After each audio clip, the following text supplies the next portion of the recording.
साबिक test cricketer Mohammad Hafeez एक मरतबा फिर खबरों में हैं। जी हाँ, मोहम्मद हफीज़ ब्लंट अपने व्यूज़ रखते हैं, सच बोलते हैं, कड़वा लगे या ना लगे, लेकिन उनका एक स्टांस रहा है और वो उसके ऊपर कायम रहे हैं। अब उन्होंने क्या ऐसा कह दिया कि वो खबरों में है? जी हाँ, उन्होंने बता दिया कि पाकिस्तान क्रिकेट को सबसे ज्यादा किन सितारों ने, किन सुपर टैलेंटेड खिलाड़ियों ने और किस दौर के खिलाड़ियों ने पाकिस्तान क्रिकेट को नुकसान पहुंचाया, पाकिस्तान के क्रिकेट फैंस को खेल से दूर किया और अपने टैलेंट से पाकिस्तान टीम को तो जितवाया नहीं, लेकिन पाकिस्तान के इमेज को जरूर खराब किया है। जी हाँ, मोहम्मद हफीज ने एक इंटरव्यू दिया है और उस इंटरव्यू में उन्होंने बड़ी खुलकर बातें की हैं और सब कुछ बता दिया है। नाम नहीं लिए उन्होंने, मोहम्मद हफीज जाहिर है नाम नहीं लिए, लेकिन उन्होंने इशारे उपनायों में बहुत कुछ कह दिया। जी हाँ, बहुत कुछ कह दिया और उन नामों तक पहुंचने के लिए आपको कुछ ज़्यादा मेहनत भी नहीं करना पड़ेगी। नाम हम भी नहीं लेंगे क्योंकि मोहम्मद हफीज़ ने अपने इंटरव्यू में किसी क्रिकेटर का नाम नहीं लिया, तो एथिकली हमें ना तो उसके ऊपर तबसरा करना है और ना ही उन नामों के ऊपर बात करनी है कि ये मतवक्के तौर पर कौन से क्रिकेटर हो सकते हैं और मोहम्मद हफीज़ का इशारा किन खिलाड़ियों की तरफ है। आप जानते हैं मोहम्मद आमिर की जब पाबंदी ख़त्म हुई थी स्पॉट फिक्सिंग केस में और उनकी टीम में वापसी के लिए राहें हमवार की जा रही थी, तो मोहम्मद हफीज़ एक ऐसे क्रिकेटर थे, उनके साथ अजहर अली भी थे, लेकिन मोहम्मद हफीज़ ने सरेआम खुलेआम कहा था कि जिसने पाकिस्तान क्रिकेट को नुकसान पहुंचाया हो, बदनामी का बायस बना हो, उसके साथ उसको नहीं मौका मिलना चाहिए। उसके साथ उन्होंने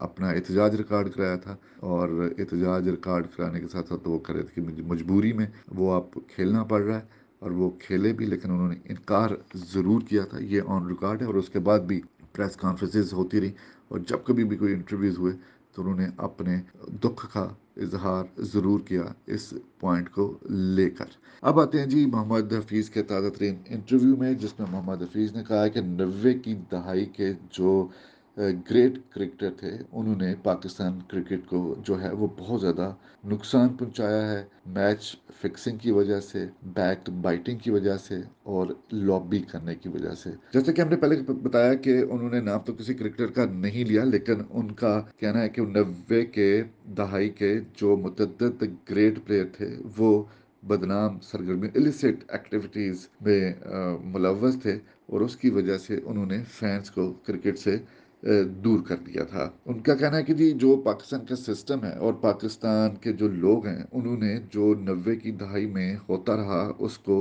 भुला दिया था और वो इस सिस्टम ही एक ऐसा है कि अगर आप भुला देंगे वही चीज़ दोबारा से बड़े सख्त तरीके से, ज़ोरदार तरीके से वापस आती है। और उनका कहना है कि अगर आप बुरी चीज़ को मौका देते हैं तो फिर ये मुड़कर वापस आती है और पहले से ज़ोरदार तरीके से धचका पहुंचाती है। और उनका ये इशारा था सलमान बट, आसिफ अली और मोहम्मद आमिर के जो स्पॉट फिक्सिंग का केस हुआ था 2010 में लॉर्ड्स टेस्ट में, उसके हवाले से उनका ये कहना है कि अगर उस दौर में पहले सिस्टम को रोक लिया जाता, इन चीज़ों को भुलाया ना जाता, तो ये जड़ें ना फैलती जो इस तरीके से जोरदार तरीके से सामने आई। उनका अपने इंटरव्यू में कहना है जी कि 90 के जो आइकॉनिक प्लेयर्स थे वो, उनकी एक्टिविटीज़ इलिसिट थी, वो अपने आप को ग्रेट प्लेयर कहते थे और मैं भी उनकी इज्जत करता हूँ जो उन्होंने अच्छा किया, लेकिन उन्होंने क्रिकेट के लिए, पाकिस्तान क्रिकेट के लिए बहुत बुरा भी किया। और क्योंकि ये जो दौर था ये लड़ाइयों का दौर था, बैक बाइटिंग का, एक दूसरे के पीछे टांगे खींचने का, एक दूसरे के पीछे बातें करने का, मैच मैच फिक्सिंग का दौर था और सबसे बढ़कर लॉबी करने का दौर था। और यही वजह है कि फैंस को उन्होंने दूर किया। ये सुपर टैलेंटेड खिलाड़ी थे, लेकिन उन्होंने पाकिस्तान का अपने टैलेंट की वजह से अच्छा इमेज नहीं उभारा, बल्कि इलिसिट एक्टिविटीज़, फाइटिंग, लॉबिंग और बैक बाइटिंग की वजह से एक मनफी इमेज कायम किया। उन्होंने पाकिस्तान क्रिकेट के लिए कोई अच्छी लेगेसी नहीं छोड़ी, अच्छी विरासत नहीं छोड़ी है कि जिसको मेरे जैसा या कोई और नौजवान क्रिकेटर जो है वो फॉलो करता। उन्होंने एक लफ्ज़ ऐसा भी बोला है वहाँ पर अपने इंटरव्यू में कि ये जो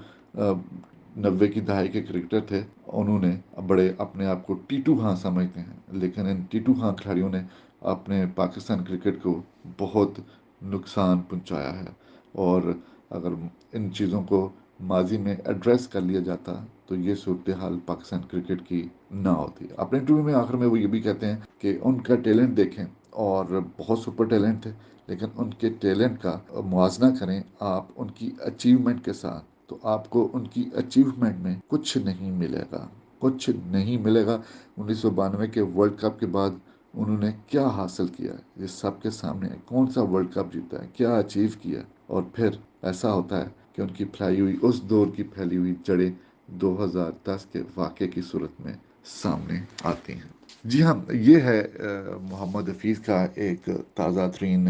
انٹرویو۔ محمد حفیظ اس سے پہلے بھی کھل کر باتیں کرتے رہے ہیں، لیکن اب جس طرح کہ انہوں نے گفتگو کی ہے، نام تو کسی کا نہیں لیا، لیکن یقینی طور پر آپ ضرور جان گئے ہوں گے کہ 90 کی دہائی کے کون سے کرکٹرز گریٹ تھے اور گریٹ ہیں اور گریٹ مانے جاتے ہیں، اور محمد حفیظ نے ان کے بارے میں اشاروں کنایوں میں بہت کچھ کہہ دیا ہے۔